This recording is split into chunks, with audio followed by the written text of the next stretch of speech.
Hey folks, Fernando doing another video for the Modern Survivalists, and continuing with a topic that's by far the most important: the defeat of the United States in Afghanistan. The world has changed just a couple days ago, and let me know if you agree with me or not. If you have a different perspective, I'm talking as someone analyzing and watching this as an outsider, as a foreigner. But the way I'm looking at it, there's just no other way. I mean, it's been a huge, massive defeat after 20 years, $1 trillion, thousands of lives going in there to supposedly beat the Taliban. You're leaving again with the Taliban just chasing you out of the country, and the place just worse off because of it. It's a massive defeat. Now it's not just that. It's a political failure as well, at least in the way in which the United States is perceived by the rest of the world. You probably heard this so many times. Again, let me know what you guys think, because I really like to know what you guys think in the comment section. But you could say anything you wanted, the United States, politically, economically, but it was always the thing about it is the largest, most powerful army the world has ever seen, right? Have you heard that before? I bet you did, because I lost count how many times I've heard that. I heard that from, many people. This is the largest, most powerful army the world has ever seen. Well, the largest, most powerful army the world has ever seen has just been defeated by a bunch of guys that don't know how to read or write, wearing sandals and, toting around trash can guns, AK-47s. At least that's what I've been told, that those are trash can guns. Well, they kind of work okay, obviously enough, but that is not really the entire story. That is, though, this is very important, that is the perception that the world has of what has happened. If you ask me, I'm maybe a bit better informed than the average guy, so I will immediately point out that it's not that simple, that the Afghanis have been fighting invaders for thousands of years, that they've become some of the most rugged, resilient people in the face of the earth, and that it's a horrible idea to fight hardened people in mountain territory when it's their own country. It just works very bad for anyone trying it. That's why the Nazis were smart enough to not get that going with the Swiss. That's why you usually try to avoid hardened mountain people fighting in their own backyard. That's usually a bad idea. In the case of Afghanistan, it's even worse, because it's a huge chunk of landlocked people they've beaten the British Empire, they've beaten the Russians, and now they've beaten the Americans. So they've basically beaten anyone that ever tried to conquer them, because, well, several lessons here. I guess that one of the most important ones is no nation, no people can honestly truly be defeated until they actually give up themselves. If they keep on fighting, whenever there's an invader, whenever there's an invading force, as long as people keep on fighting, they are never defeated. And the Afghanis have been doing this their entire lives. These people, most of these people, all of these people, the only thing they've known since the moment they're born is, we're taking care of our goats or whatever and fighting whoever we're fighting this century. That's what these folks have been about their entire lives for so many generations. Okay, it's a horrible landscape to fight because of all the mountains. It's extremely mountainous terrain, caves. You have that Pakistani border that was just randomly drawn by the British at some point, and it's not dividing anything. These people, guys, most of these, you probably heard that 99% of people in Afghanistan haven't even heard about 9/11. It's not just that. Most of these people don't identify themselves as Afghanistans, and this is not like some woke bullshit where a woman does not identify herself as female. These people have a very tribal mentality, where if they're living, the guy that lives in one vale, identifies as Joe from tribe whatever, and they have maybe a common language with some of that region, but that's basically it. And that region is shared with Pakistan, and that border means literally nothing for them. They cross it all the time. So whenever they need reinforcements, ammunition, it just crosses all the time with no control whatsoever. Also, when it comes to mountains, you're really limited from the use of weaponry. If you're going to be using very powerful bombs, like for example destroying and killing a lot of people, you usually want very flat ground. You want something that has, but when you're dropping a powerful bomb between mountains, it's just limited to that veil, because the mountains are natural barriers for protection. If you combine that with the extensive territory that is Afghanistan, with countless little trails that locals only know about, and how this is a snake that you cannot behead, because these are all little tribes that basically work by individual cells with their own little tribes, with their own little regions and villages, and their own little warlords are loyal only to themselves, and they make small alliances with nearby folks. So you're constantly battling. I mean, it is a complete, from a tactical point of view, it's a complete nightmare. You just do not mess with something as problematic as this. Well, the United States went in here and lost, right? 20 years later, they really couldn't change anything, and that's it. Not only that, the way in which money was just money and lives completely wasted in this nonsense. You can have Kabul, and you can have like a university there, and you can spend a few $1,000,000 trying to teach the city folk of Afghanistan about gender equality and all that bullshit. They couldn't care less. Their idea of gender equality is, we are talking about essentially different people. And there's nothing as cringeworthy as the CNN reporter talking with a Taliban guy that was, beard, AK, sandals. So are you going to be respecting women? And the guy goes, yes, of course, sure, we're going to be respecting women, according to what the Quran says, according to our own rules and our own perception of what that kind of treatment is. That is like asking me if I'm gonna be treating my dog well. Sure, I treat my dog very well. I give him water, food. He has a little shelter for him, and I dare say I treat my dog better than your typical Taliban is gonna be treating women. They consider women less than cattle. Really, it's less than a goat. They sell women, children, for a few bucks. They prostitute them, like nothing, so as to make a few bucks out of them. They buy, brides at 6, 7, 8 years old, so as to, groom them exactly the way they want. You have several of them because, why not? Five, 6. The richer you are, the more wives you have. And the term wives in this culture, it has absolutely nothing to do with what Western civilization considers a wife. For this people, it's like, yeah, I adopted a stray dog. That is the importance they give to women, right?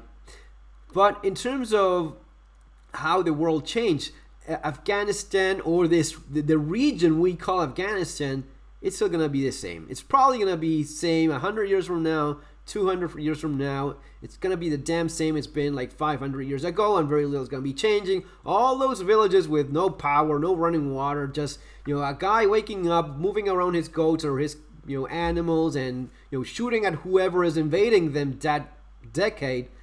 That's not going to be changing for them. Now, for the rest of the world, things have changed, and they've changed a lot. Look, it was a long time ago, but I was a preteen kid, very young kid, back in school, back in those days, and I don't remember exactly the circumstances. I don't know exactly what had happened, but all of a sudden, a girl, I remember even her name. She was Anita Pugliese, last name Pugliese. So Anita Pugliese was one of the smart, brainy kids in our class. I was always doing well, doing okay in school, good grades, so I was always considered like one of the smart kids in class. So we were like kind of grouped into the 4 or 5 smartest kids, and among them there was a couple girls, and one of these was Anita Pugliese. I don't remember exactly what was going on. I was goofing around like preteen kids do, right?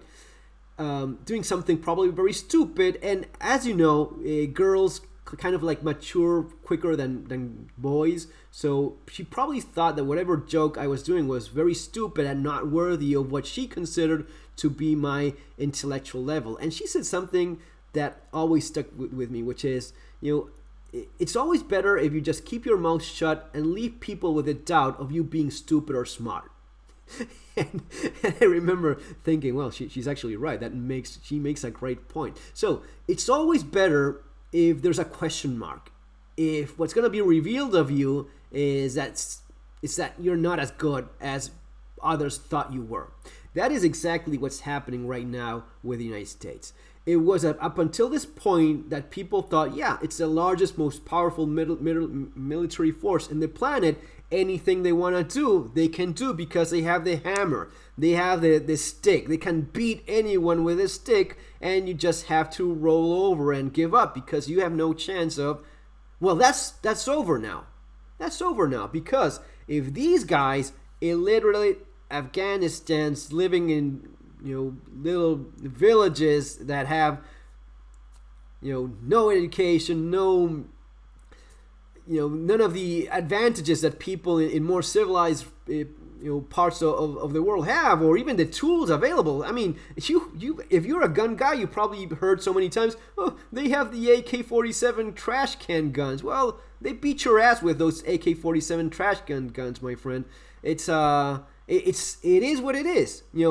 There's no longer a question mark. The moment you leave defeated after 20 years, it is what it is. So from now on, there's no longer a question mark. There's this certainty that the United States have been defeated by these peoples. And again, I'm gonna be right there with you in explaining anyone that's willing to listen that Afghanistan is probably one of the worst places you could probably choose to invade. But that doesn't remove the perception of the rest of the world that you've been defeated by a bunch of guys wearing sandals that have sex with goats, that have crappy guns and don't even aim with them properly, and they just wish Allah to send the bullet downrange accurately. So if those guys can fight back and actually defeat you, then where do I stand? And how afraid am I from this point onward?